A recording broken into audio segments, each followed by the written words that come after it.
Salut à vous et bienvenue sur What Catch, la chaîne 100% catch. Nous allons vous parler de la nuit 2 de SummerSlam, avec une carte opposant Becky Lynch face à Lyria Valkyria. Encore une rivalité qui n'est pas encore terminée, une rivalité qui dure, mais cette rivalité va s'arrêter à SummerSlam, car bien évidemment la stipulation veut que si Valkyria perd, elle n'ait plus aucune chance pour le titre face à Lynch. Ce qui veut dire que si Valkyria perd, elle n'aura donc plus d'opportunité pour le titre intercontinental. Qu'est-ce que vous pouvez me dire de ce match? Qu'est-ce que vous en pensez, mon cher Cole? Merci pour cette précision. Ça prouve juste que si Valkyria gagne, ça va continuer en fait. Ça va continuer. Ça fait déjà depuis WrestleMania. Ça continue, ça continue. WrestleMania, c'était quand? C'était en avril. Tout à fait. On est en juillet, je sais pas compter. Donc avril, mai, juin, juillet. Ça fait 4 mois. Ça fait 4 mois. Mhm. Merci. Donc ça peut continuer si elle gagne. C'est intéressant, mais bon, là, c'est bon. On peut passer à autre chose. Becky Lynch est vraiment très forte. Elle est capable de d'accepter son rôle de heel et de tenir une ceinture très longtemps. C'est bien, il n'y a pas de problème. Mais donner une autre adversaire, je sais pas moi.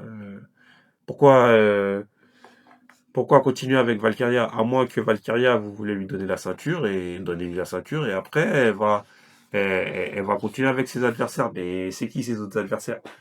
Donc je comprends pas la stratégie. Là où je vous rejoins, si je comprends bien, ça serait peut-être mieux de changer peut-être d'adversaire. Et donc du coup, si je suis votre logique, est-ce que vous pensez que ça serait mieux que Laria Valkyria perde? Et donc du coup, qu'on mette peut-être Belair à la place? Belay. Belay, oui, ça peut être un choix intéressant. Après, elle a déjà participé à un match triple menace avec Lyra Valkyria. Donc c'est le serpent qui se mord la queue. Bayley, elle est partie parce qu'elle était blessée pour cause de blessure. Là, elle est revenue. Oui, voilà. En plus, là, elle n'a pas eu de match pour SummerSlam. Donc, elle ne participera pas. Elle ne participera pas à SummerSlam. Donc, il est fort probable que oui, après, ça reparte sur une rivalité Bayley-Lynch. C'est sûr. Mais j'ai remarqué, mon cher Cole, que par rapport à cette carte, vous semblez quand même peu enthousiaste. Est-ce que c'est parce que ce match dure dans le temps? Est-ce que parce qu'on est lassé peut-être de voir cette combinaison? Bah écoutez, si il n'y avait pas eu évolution, j'aurais peut-être été plus enthousiasmé. Mhm. Mais comme j'ai eu un match triple menace à évolution avec ces trois protagonistes, donc Bayley, Lynch et Valkyria, que là tu m'élimines Valkyria et après le pay-per-view suivant, et ben c'est Bayley. Pour moi, c'est la même chose. Et là je suis pas en train de lâcher des caisses. C'est juste pour dire que pour moi c'est pareil. Mais du coup, si vous, actuellement, mon cher Cole, admettons, vous aviez la possibilité de choisir, admettons, peu importe, on va dire que Becky Lynch conserve le titre. Si on pouvait amener une nouvelle story à la WWE concernant le titre intercontinental, est-ce qu'il y aurait une catcheuse en particulier qui ferait peut-être un peu plus plaisir à voir en rivalité avec Becky Lynch ou Valkyria selon la gagnante de ce SummerSlam? Oui, Chelsea Green. Chelsea Green. Malheureusement, elle n'est pas pour le United States. Non. En fait, elle a perdu la ceinture des États-Unis, Tout à mais fait. là, c'est Julia qui l'a. Tout à fait. Et en face, c'est Selena Vega. Tout à fait. Il y a une petite rivalité avec Selena Vega. Donc, du coup, vous pensez éventuellement que Chelsea Green pourrait se rabattre ou la WWE pourrait rabattre Ouais. Chelsea Green pour l'Intercontinental. Ouais, ça pourrait être sympathique. Donc deux heels et en fait qui en fait se prennent la tête chaque semaine. Ça pourrait être très intéressant. Mais Chelsea Green, c'est plus une heel égocentrique. Tout à fait. C'est pas une île méchante qui fracasse tout le monde, etc. En plus, avec son équipe, là, le service, Les Men in Black, voilà, les féminine. Men in Black, là, c'est une bonne gimmick et ça peut tenir bon temps. Eh bien, sur ces belles paroles de notre cher Cole, sur cet enthousiasme de cette carte, vous, mes chers fans de catch, que pensez-vous de ce match? N'hésitez pas à commenter, à dire ce que vous pensez, à liker et à vous abonner. Merci à vous et ciao ciao. Salut! Et maintenant, passons à une autre carte. Salut à tous et bienvenue sur What Catch, la chaîne 100% catch. Aujourd'hui, nous allons parler d'un match pour la ceinture des États-Unis. Le match entre... Désolé, je suis fatigué. Et je vais pas couper. Le match entre Jacob Fatu et Solo Sikoa pour la ceinture des États-Unis. Je vais commencer. Ce match, voilà, c'est la continuité de Night of Champions, de WrestleMania, etc., etc. Soi-disant, quelqu'un a été trahi, quelqu'un veut se venger, patati et patata. Mais en fait, où ça va? Ça va où? On a fait une petite indication, mais je n'arrive pas encore à le constituer. CM Punk a fait une blague pendant le Comic-Con. On ne sait, c'est un petit peu tendancieux, mais il a fait une blague en disant oui, il y a peut-être une rumeur parce que voilà, on a fait un match, euh, un Royal Rumble pour les femmes. Il y a aussi un Royal Rumble pour les hommes. Est-ce qu'il va y avoir un Royal Rumble pour les Samoans? Hein, parce que soi-disant, et voilà, il y en a plein. Il y en a plein qui sont. En fait, on va jusqu'à où en fait? Euh, on peut pas toujours s'amuser en fait à placer un heel, un heel qui était dans l'équipe des Samoans et d'un seul coup, comme il veut son heure de gloire, passer en face et se retourner contre la main de la personne qui l'a nourri. C'est pas possible. Diaouzo, ça a été le même cas. À un moment donné, faut arrêter ce genre de délire. Donc là, le match, en fait, voilà, le public, il aime soi-disant Jacob Fatou, il y a Ramin, Fatou Sheikh où il gigote. Ok, ok. Mais ça va durer jusqu'à quand? La hype de Jacob Fatou, ça va durer jusqu'à quand? Il est pas fait pour être un face. Donc vous jouez à quoi en fait? Public de la WWE, vous jouez à quoi? Solo Sikoa constitue son équipe, il essaye d'amener un but et un cap, laissez-le faire. Et donc c'est pour ça qu'il faut qu'il conserve la ceinture. Et vous, monsieur Tego? Bon, bah, alors déjà, pour commencer, vous allez laisser mes fans tranquilles. Vous allez laisser les fans de la WWE tranquilles. Excusez-moi. Hein, ils sont pour rien. Si les bookers de la WWE, ils chient dans la colle. Eh bien, par rapport à tout ce que vous avez dit, vous avez dit que tout ça, là, ça dure depuis Night of Champions. Eh bien, moi, je vais dire que ça dure depuis bien trop longtemps parce que pour moi, tout ça dure déjà depuis cette fameuse Bloodline qui a déjà elle-même été tirée et qui a pris fin à WrestleMania 41.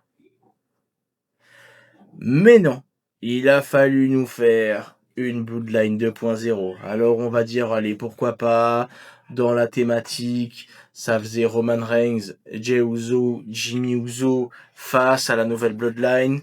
Allez, on va dire que bon, ça pouvait peut-être encore passer, même si je trouvais déjà que c'était déjà étiré.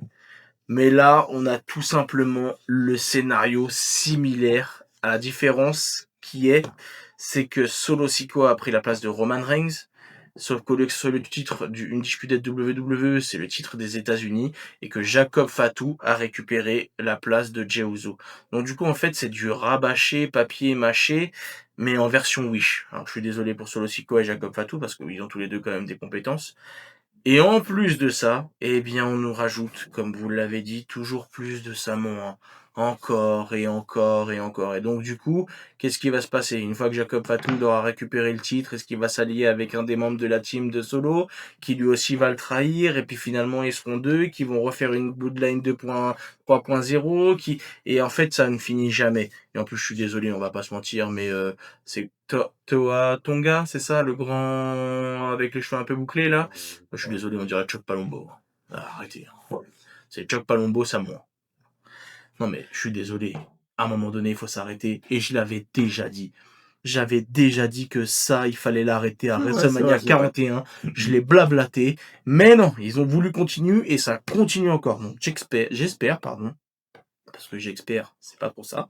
Mais j'espère que ce match va plus ou moins clôturer quelque chose par rapport aux Samoans. Ne serait-ce que si jamais chacun prend un peu son côté, et voilà, les Samoans sont là, et voilà. Mais j'espère que ça va mettre un terme à tout ça, parce que... Putain, fais chier, bordel. Bon, ben, sous ces belles paroles, ces douces paroles, je vais vous demander de donner votre avis, de liker, de commenter, parce qu'on aimerait bien avoir votre retour aussi. Et surtout, abonnez-vous. Salut! Ciao, ciao. Et maintenant, passons à une autre carte. Salut à vous, et bienvenue sur What Catch. La chaîne 100% Catch. C'est ça qu'on aime. Aujourd'hui, nous allons vous parler d'une carte qui me plaît. Oui, oui. J'ai nommé The Phenomenal One, AJ Styles face à Dominic Mysterio. Ou peut-être Eddie Guerrero Jr., je sais pas. Ça a toujours été une honte. Oh, désolé pour elle. Revenons à nos petites affaires, à notre petite carte. Donc oui, je trouve que ce match risque d'être intéressant car, comme vous le savez, AJ Styles, pour moi, est un très très bon catcheur. Il a une énorme technique, il est, il est complet, il est flyer, il est technique, il est tout ce que vous voulez. Pour moi, quand je vois AJ Styles, je trouve qu'il y a une similitude avec Chris Jericho. Alors peut-être que les gens diront non, mais je trouve qu'il y a une similitude. Je trouve qu'ils ont une manière de catcher assez similaire où on voit qu'ils sont complets, qu'ils savent tout faire et qu'on peut leur demander absolument. Ensuite, à côté de ça, on a un Dominic Mysterio qui prend une belle montée en niveau et en grade, et je trouve que ça passe plutôt pas mal. Je trouve que son rôle de petit enfoiré passe très très bien à la télé, et franchement, on en a tellement marre qu'en réalité, il joue très très bien son rôle, parce que c'est ce qui fait son charme. Parce que si on le déteste et qu'on en a marre, c'est qu'il est bon, ce con. Et ben, dans le catch, je trouve qu'il a une énorme évolution aussi. Je trouve qu'il est beaucoup plus fluide dans ses techniques. Il sait où est-ce qu'il va. Et donc, du coup, forcément, on a AJ Styles qui est aussi bon technique et at flyer. Et on a un Dominic Mysterio qui est pareil at flyer et qui a pas mal de technique. Je trouve qu'on va avoir un beau match pour un Intercontinental Champion. Je trouve que ça va être super intéressant. Vous, mon cher Cole, qu'est-ce que vous pensez de ce match entre le Baby Rey Mysterio ou pas, peut-être Eddie Guerrero, ou The Phenomenal One, AJ Styles? Alors, moi, je trouve que ce match est vraiment intéressant. Il est vraiment intéressant. Mais dans le sens où, en fait, Dominique réussit à amener la chose. Déjà que AJ Styles, d'un seul coup, s'est dit, tiens, je vais essayer d'avoir la ceinture intercontinentale. Ça veut dire que, voilà, on est arrivé au bout du chemin, au bout du tunnel. Le mec ne veut même plus faire l'effort, ou je sais pas, ils ont discuté avec qui, dans la WWE, pour l'amener à ce niveau-là, pour lui dire, ben finalement, tu vas te contenter de la ceinture intercontinentale. Euh, pour moi, AJ Styles, ça a toujours été un Cody Rhodes. D'accord? Pas Cody Rhodes en mode le face, non, c'est un mec qui n'était pas capable d'aller à la WWE dans les premiers rôles, donc il est parti ailleurs. Il a même acheté des actions de la fédération d'avant. Il s'est fait sa réputation et après, la WWE l'a racheté. C'est tout. Donc il a eu son petit moment de gloire avec voilà, ses ceintures de la WWE. Et c'est tout. Pour moi, c'est Cody Rhodes et AJ Styles, c'est les mêmes copies. Par rapport à ce que je vous ai expliqué. Donc, s'il prend la ceinture après, qu'est-ce qui se passe? Rien du tout. Moi, je trouve que Dominic Mysterio, comme il l'a expliqué, son rôle de petit enfoiré, c'est génial. Mais c'est du génie. Euh, on l'a vu la semaine, on l'a vu, j'allais dire la semaine dernière, mais c'était dimanche, lors du super show Mexico, intervenir au Mexique de Dominic Mysterio, et il va y avoir un match Fatal 4-Way, si je ne dis pas de bêtises, pour la ceinture à Triple Mania. Et il réussit à faire ce genre de choses. Et le truc, c'est que ce que je suis en train de me dire, c'est que est-ce que Dominic Mysterio va-t-il perdre la ceinture intercontinentale pour AJ Styles? Et ensuite, quand il va aller à Triple Mania, il va prendre la ceinture Triple Mania et faire des allers-retours comme les, les Legado, l'équipe par équipe, les tag teams de Legado Fantasma, qui ont la ceinture de la fédération de la AAA, ou est-ce qu'il va non seulement conserver la ceinture, mais faire une apparition à Triple Mania. Et ça serait vraiment intéressant qu'il ait la ceinture de Triple Mania pour en fait exposer encore plus la fédération mexicaine. Donc, je me tâte, mais je pense que je pense que ce match est vraiment très intéressant dans cet axe-là. Et vous? Eh bien, si vous me permettez d'annoncer 2-3 petites choses avant de rendre l'antenne, eh bien, je suis pas d'accord avec vous, mon cher Paul, dans le Down. sens où, bien évidemment, il ne faut pas se leurrer. Donc, c'est vrai que je taquine un petit peu le Dominic Mysterio, mais je trouve qu'aujourd'hui, Dominic Mysterio, et là, je pense que nous serons d'accord, il arrive à se faire un nom autre que le fait qu'il soit le fils de Rey Mysterio. C'est-à-dire qu'on arrive vraiment aujourd'hui à dissocier le fils du père, et donc du coup, il est vraiment en train de prendre une voie qui lui correspond et qui va faire de lui quelqu'un de très important, je pense, dans le futur, et pourquoi pas peut-être même un prochain World Heavyweight Champion. Pour en revenir à AJ Styles, on sait que AJ Styles, il a eu une longue période d'absence, que normalement il aurait dû avoir son match pour le titre intercontinental, mais malheureusement c'est Dominic Mysterio qui s'est retrouvé blessé, ce qui fait que ça a rallongé encore ce temps d'attente. Moi, AJ Styles et récupérant le titre intercontinental, je vois surtout le fait que ça fait un peu comme Randy Orton et John Cena, pardon, quand ils ont été chercher l'intercontinental ou le United States, c'est-à-dire redorer un peu le blason de ce titre, tout simplement avoir une grosse tête d'affiche qui porte le titre intercontinental, ça redore toujours, ça élève toujours un petit peu le titre. Est-ce que AJ Styles pourrait remporter le titre intercontinental? Oui. Mais je vois bien du coup de ce fait-là une rivalité qui se crée avec Dominic Mysterio parce que je trouve que les deux peuvent matcher lors d'un match. Je rebondis très brièvement sur quelque chose où je ne suis pas d'accord.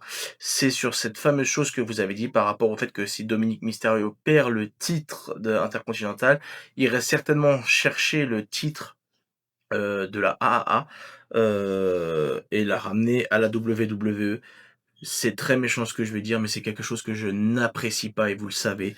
Tout simplement parce que à l'heure actuelle, la WWE a investi TNA. Aujourd'hui, le World Heavyweight TNA, c'est un catcheur de la WWE NXT. La catcheuse championne de TNA, c'est une personne de la WWE. Aujourd'hui, on sait que la AAA fait également partie de la WWE et les gens, d'après certaines rumeurs, attendaient peut-être un retour del Patron, alias Roberto Del Rio, Et finalement, celui-ci s'est vu quitter la fédération après un match perdu. Et comme par hasard, je pense que la WWE ne doit pas être loin derrière ce petit micmac. Et donc du coup, si jamais un autre catcheur venait à prendre le titre majeur de cette fédération, en fait, je trouve, c'est dit méchamment, mais que la WWE clairement chie un peu sur ces fédérations qui, quand même, pendant un temps, étaient des fédérations très respectables, comme la WCW ou la ECW. C'est tout ce que j'avais à dire par rapport à ça. Mes chers fans, les chers fans de catch, s'il vous plaît, continuez à liker, continuez à vous abonner, n'hésitez pas à commenter, ça nous permet de faire des échanges toujours dans la bienséance et la bienveillance. Merci à vous, merci le catch, ciao ciao. Et maintenant, passons à une autre carte. Salut à tous et bienvenue sur What Catch, la chaîne 100% catch. Aujourd'hui, nous allons parler du match triple menace entre Rhea Ripley versus Naomi versus Io Sky pour la ceinture World Heavyweight Champion de la WWE. Ce match est toujours intéressant. Les matchs triple menace sont toujours intéressants. On a pu voir le match triple menace qui s'est déroulé à Evolution. C'était vraiment très grandiose. Voir Naomi venir cacher la ceinture pour la récupérer, c'était digne d'un scénario bien écrit, bien acté. On a tous adoré, on s'attendait pas à ça, on pensait qu'elle allait cibler autre chose. Et c'est pour ça qu'on aime être surpris.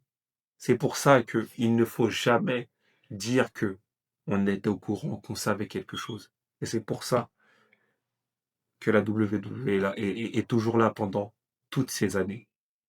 Car elle réussit quand même à nous créer de la surprise quand on s'y attend le moins. Et donc, ce match triple menace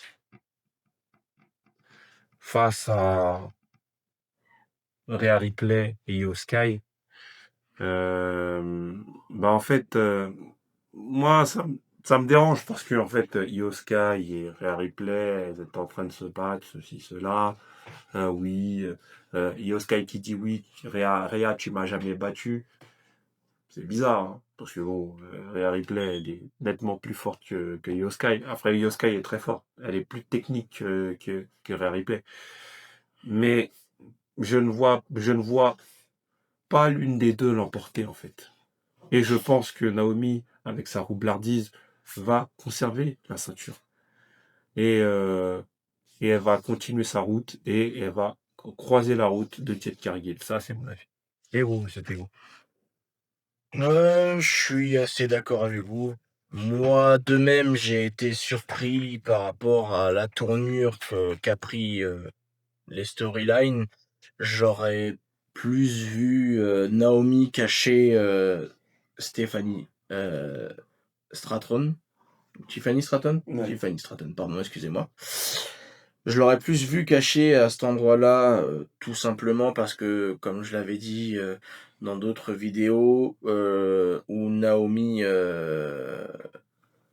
tout simplement a une rivalité plus importante avec Jade Cargill et ça semblait logique qu'elle vienne l'enquiquiner.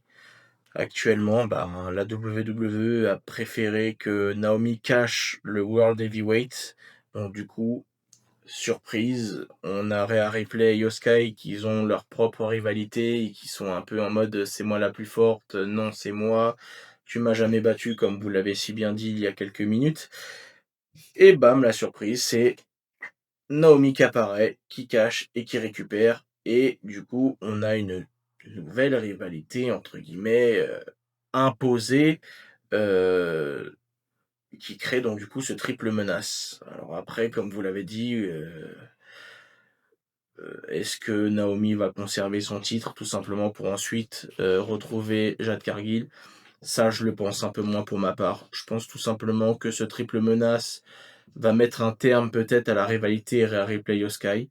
que effectivement Naomi conservera son titre, mais donc du coup, est-ce qu'ensuite on aura peut-être une rivalité Rhea Ripley-Naomi, ou tout simplement on passera carrément à autre chose? La WWE en sont capables, et nous l'ont montré à maintes et maintes reprises, où on s'attendait à avoir un match revanche de certaines personnes, ou tout simplement une rivalité qui continue par rapport à d'autres, et puis finalement, ils ont carrément changé le script.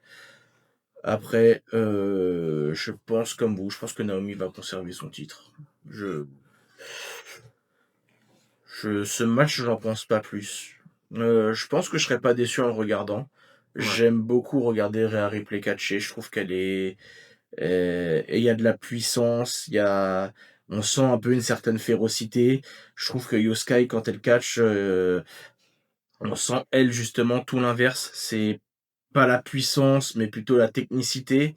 Et comme vous l'avez bien dit, bien Naomi va rajouter ce petit effet vicieuse, roublardise, surtout que maintenant elle est passée heel. Du coup, je pense que malgré le fait que c'est pas le match qui me hype le plus, ça restera quand même un match très intéressant à regarder. Et personnellement, je pense que c'est même un match à ne pas manquer en réalité, même si c'est pas le match qui me fait le plus plaisir dans cette carte. Mes chers fans de la WWE ou de catch en tout genre, vous, quelles sont vos pensées, vos discussions, vos commentaires par rapport à tout ça? N'hésitez pas à commenter pour qu'on puisse échanger, bien évidemment. Et abonnez-vous, likez-vous, likez-nous, abonnez-nous et ciao ciao. Ciao. Et maintenant, passons à une autre carte. Salut à vous et bienvenue sur What Catch, la chaîne où l'on parle que de catch. Aujourd'hui, nous allons vous parler de la carte TLC Tag Team pour les titres par équipe à SummerSlam. Ça va être un sacré boxon dans le ring. Ça risque d'être ça risque d'être le merdier dans ce ring. Ah oui, je confirme. Déjà que la dernière fois ça volait un peu partout, c'était un peu le bazar. Je pense que c'est peut-être digne d'un Money in the Bank. C'est ça. Je pense qu'en regardant ce genre de match, je pense que ça peut être très sympathique à regarder. Alors sans plus, bien évidemment, mais je pense que ça peut être sympa à regarder. Il y aura un peu de tout, de la haute voltige, de la technicité, des rebondissements. On sait un petit peu comment se passent les TLC matchs, les Money in the Bank, ça, c'est assez semblable. Du coup, est-ce que Dexter Lumis et Jay Gracie vont conserver leur titre? C'est une très bonne question, ça. Qu'est-ce que vous en pensez, mon petit Cole? Alors, je pense que oui, ils vont garder le tag team, les ceintures tag team, parce qu'en fait, bon, ils viennent de les récupérer. C'était une bonne approche de SmackDown d'avoir fait ça. Parce qu'en fait, dans la Wyatt Family, voilà, on a vu, ils sont bien trop nombreux. Et par rapport à la logique de leur gimmick et de leur storyline, à un moment, ils se faisaient des apparitions, mais sans plus. On savait qu'ils étaient à SmackDown, mais il n'y avait rien derrière.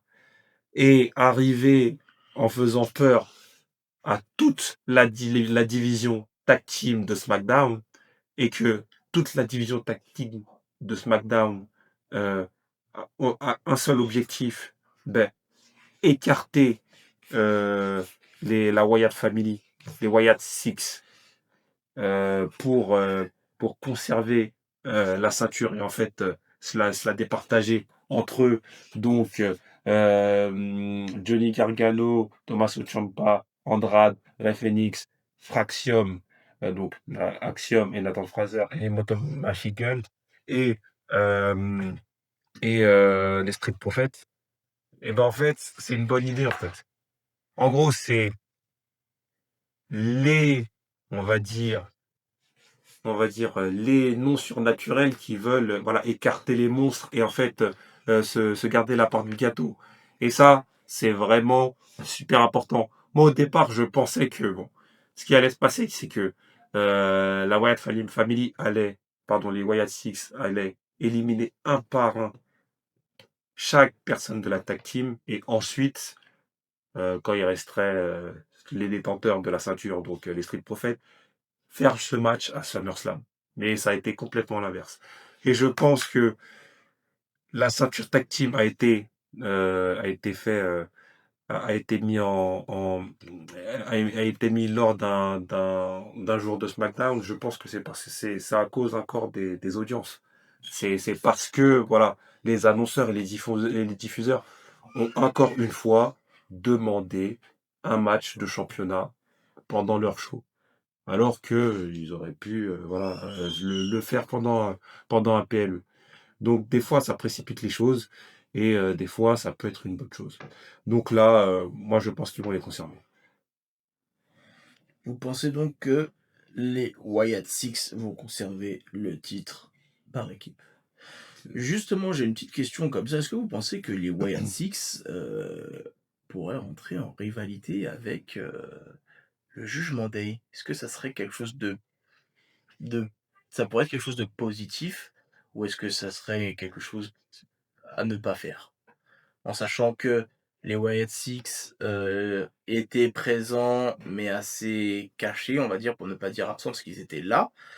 Maintenant qu'on voit qu'ils commencent à prendre un peu les titres par équipe, qui commencent un petit peu à se montrer et on va dire à prendre un peu plus de place sur la scène, est-ce que une rivalité Wyatt Six face à Judgment Day ne serait pas sympa? Est-ce que ça serait sympa? Ça peut être sympa pour les Wargames. Mhm. Ça peut être sympa parce que les Wargames, il n'y a pas seulement qu'un match, hein. La plupart du temps, ce qu'ils font, c'est voilà, un Wargames fille, un Wargames garçon, mais le show dure 3 heures, C'est ça. 2 heures et demie, 3 heures. Donc, pourquoi ne pas faire un troisième match Wargames avec la Wild Family face au Judgment Day? Ça peut être vraiment très intéressant. À voir si la WWE suit cette piste.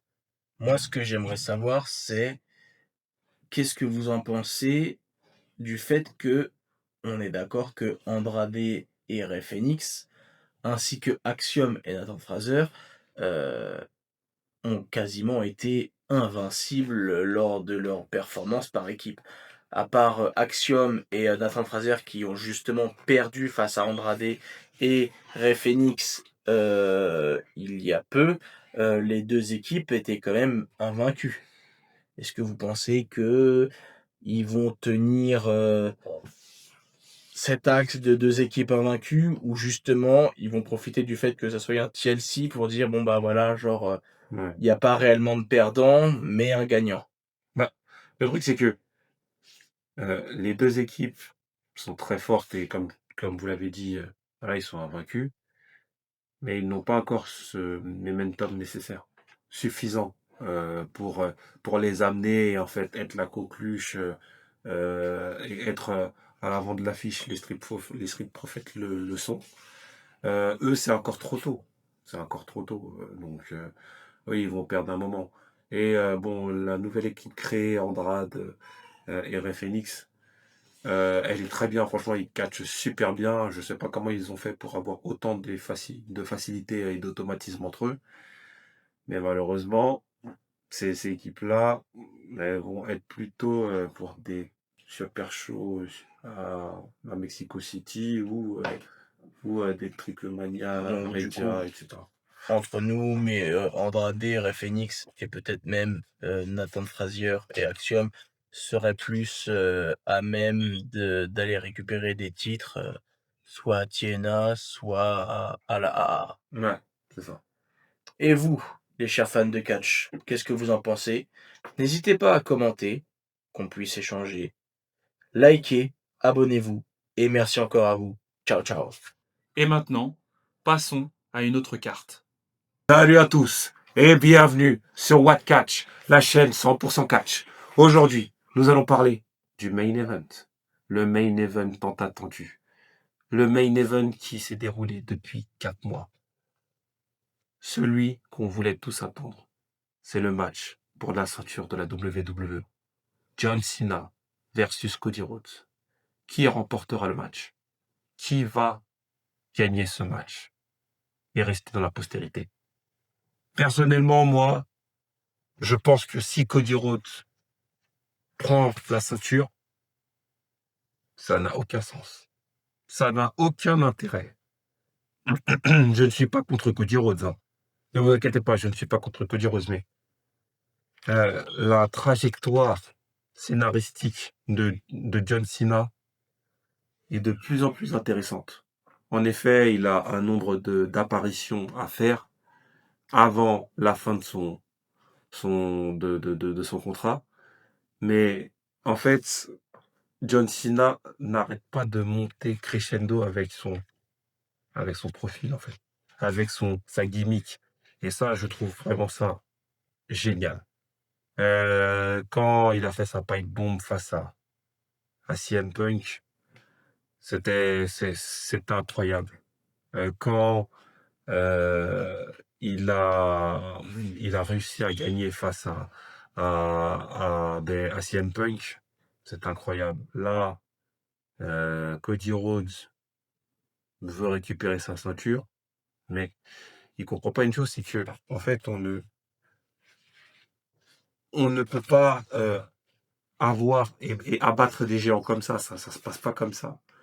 Le Rock versus Hulk Hogan, ça a mis du temps pour se faire. C'est pas comme ça en fait. On peut pas abattre des personnes et des grandes stars de ce nom comme ça d'un seul coup. Non, non. Il va attendre. Tu vas attendre. Et là, je parle directement à Cody Rhodes comme si c'était mon pote. Tu vas attendre la fin du contrat de John Cena. Voilà. Et après, tu prendras ta ceinture. Mais pas tout de suite. C'est vrai que moi je l'accorde, je suis d'accord avec vous dans le sens où ben, John Cena reste John Cena. Qu'il soit heel ou face, ben, l'expérience fait qu'il arrive à apporter ce petit plus qu'il a toujours su donner pour la WWE. Je mentirai pas en disant que une fois que ces opérations limitées seront terminées, ben, ça va être une sacrée page qui se tourne. Moi, j'ai toujours connu cette époque John Cena, Randy Orton, la génération Catch Attack. Et c'est vrai que ben le savoir sortant de la WWE, bon après il est vieillissant, c'est aussi un choix de carrière donc je lui en veux pas, mais c'est une page qui se tourne.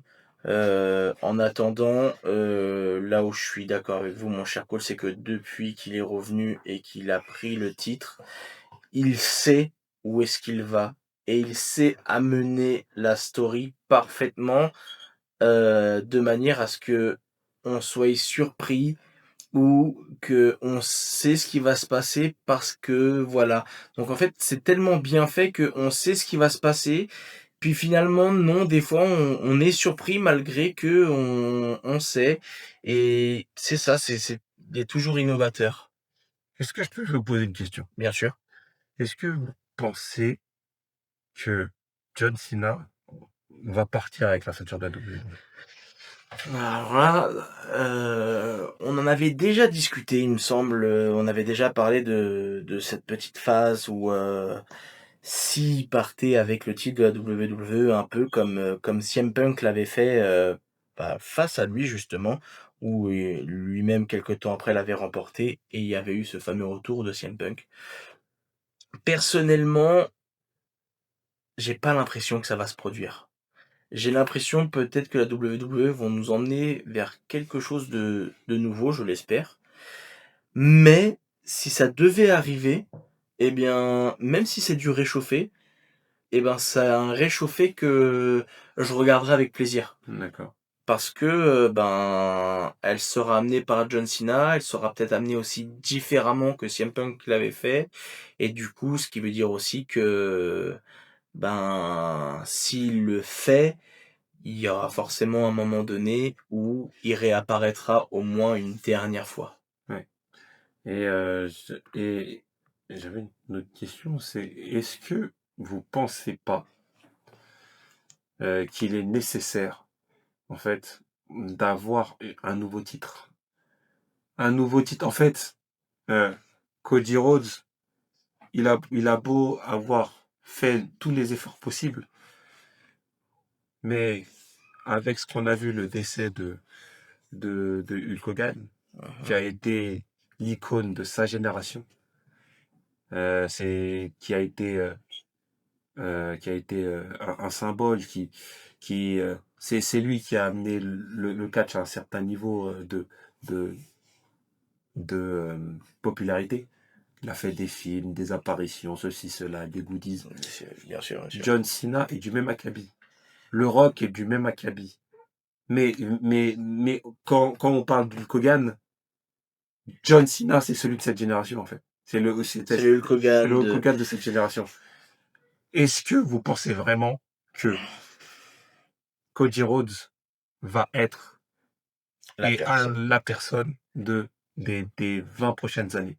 Moi, personnellement, j'ai mon idée. Mais est-ce que... Alors, Cody Rhodes ne sera jamais John Cena. Et je pense qu'on a la même pensée. Cody Rhodes est un très bon catcheur. Il a de très bonnes gimmicks. Mais c'est pas méchant par rapport à lui, hein, mais j'y crois pas. Je pense pas qu'il aura les épaules nécessaires pour tenir la WWE comme Hulk Hogan l'a fait ou comme John Cena l'a fait avant lui. Après, est-ce que on va faire partir John Cena avec le titre et recréer un WWE? J'ai pas l'impression que ça soit dans les objectifs de la WWE. J'ai pas l'impression que la WWE va recréer un titre. Après, pourquoi pas recréer un titre WWE tout simple, et pas un WWE Undisputed. Ça pourrait le faire, mais j'ai quand même l'impression que si jamais John Cena part avec le titre, il y aura quand même cet inachevé pour Cody Rhodes, et du coup, John Cena est parti, et du coup, on a un champion qui est pas trop crédible parce il aura pas mérité ce titre, quoi. Ok. Et comme on peut le voir, Hulk Hogan, malgré toutes ses compétences et malgré les fans à foison qu'il avait et le fait que oui, lui aussi était l'image de la WWE, ça ne lui a pas empêché lui aussi de perdre son titre. Donc je pense que la WWE feront perdre le titre à un moment donné à John Cena. Après, quand et comment, ça reste le mystère de la WWE. Et bien, sous ce mystère sans réponse, on va vous laisser là et vous demander, et vous, qu'est-ce que vous en pensez? N'hésitez pas à mettre un commentaire, on vous répondra, likez, abonnez-vous. Merci à vous, merci de nous écouter, merci le monde du catch, merci à vous tous et ciao ciao.